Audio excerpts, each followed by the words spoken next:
Pernah nggak sih lo kepikiran satu pertanyaan yang kelihatannya sederhana tapi bikin kepala panas? Apa yang ada sebelum Big Bang?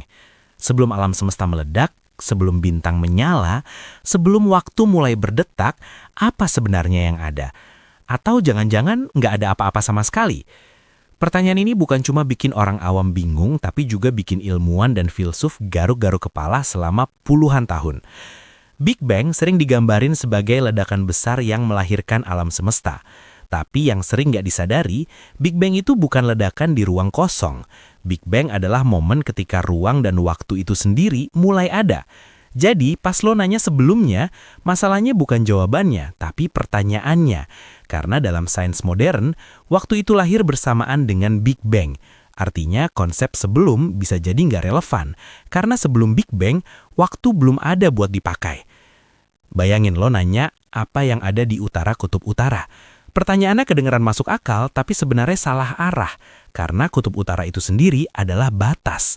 Begitu juga Big Bang, dia bukan kejadian di dalam waktu, tapi awal dari waktu itu sendiri. Jadi bukan cuma alam semesta yang lahir, tapi jam kosmik mulai berdetak dari nol. Tapi tentu aja manusia nggak puas dengan jawaban nggak ada sebelum.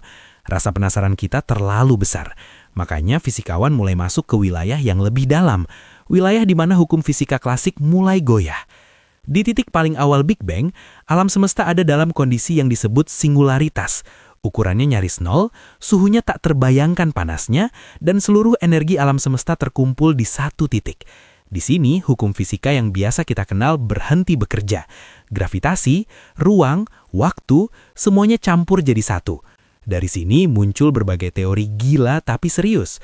Salah satunya teori quantum vacuum. Vakum kuantum bukan kekosongan total, bahkan kehampaan di tingkat kuantum penuh dengan energi. Partikel bisa muncul dan menghilang dalam sekejap. Jadi menurut beberapa ilmuwan, alam semesta bisa muncul secara alami dari fluktuasi energi kuantum ini, bukan dari ketiadaan mutlak, tapi dari kondisi yang sangat sunyi tapi tetap bergejolak. Ada juga teori multiverse yang bilang alam semesta kita cuma satu dari banyak alam semesta lain. Dalam gambaran ini, Big Bang bukan awal dari segalanya, tapi cuma kelahiran satu gelembung alam semesta di lautan kosmik yang jauh lebih besar. Alam semesta lain mungkin lahir, tumbuh, dan mati tanpa pernah kita sadari. Kita hidup di satu titik kecil dari realitas yang jauh lebih luas. Lalu ada teori Big Bounce yang bikin ceritanya lebih emosional. Menurut teori ini, alam semesta sebelumnya pernah ada, lalu runtuh karena gravitasinya sendiri, menyusut, dan akhirnya memantul jadi Big Bang baru. Jadi sebelum Big Bang, ada alam semesta lama yang mati. Kalau ini benar, maka alam semesta kita adalah hasil dari kehancuran kosmik sebelumnya, kelahiran yang datang dari kematian. Semua teori ini punya satu kesamaan. Mereka berusaha menjawab rasa takut terdalam manusia terhadap kehampaan. Karena jujur aja, ide bahwa segalanya muncul dari tidak ada itu bikin gak nyaman. Tapi sains mengajarkan satu hal penting. Alam semesta nggak harus masuk akal menurut intuisi kita. Realitas seringkali jauh lebih aneh daripada imajinasi. Yang bikin merinding, bukti-bukti ilmiah yang kita punya hari ini benar-benar menunjukkan bahwa alam semesta pernah berada dalam kondisi super padat dan panas. Radiasi latar kosmik, pergeseran merah galaksi, struktur besar alam semesta, semuanya menunjuk ke satu arah. Big Bang memang terjadi. Tapi saat kita mencoba melangkah lebih jauh dari titik itu, kita kayak berdiri di tepi jurang pengetahuan. Dan mungkin disitulah keindahannya. Pertanyaan apa yang ada sebelum Big Bang bukan cuma soal kosmos, tapi soal kita sebagai manusia. Kita makhluk kecil yang hidup di satu planet, di satu galaksi, di satu sudut alam semesta, tapi berani nanya tentang awal segalanya.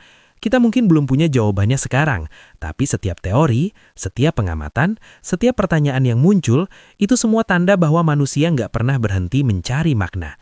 Jadi kalau lo bertanya apa yang ada sebelum Big Bang, jawabannya jujur adalah kita belum tahu sepenuhnya. Tapi ketidaktahuan itu bukan kelemahan, itu pintu. Pintu menuju penemuan baru, pemahaman baru dan kesadaran bahwa alam semesta ini jauh lebih besar, lebih misterius dan lebih menakjubkan daripada yang bisa kita bayangkan. Dan mungkin, justru karena kita nggak tahu apa yang ada sebelum segalanya dimulai, kita jadi lebih menghargai fakta sederhana ini.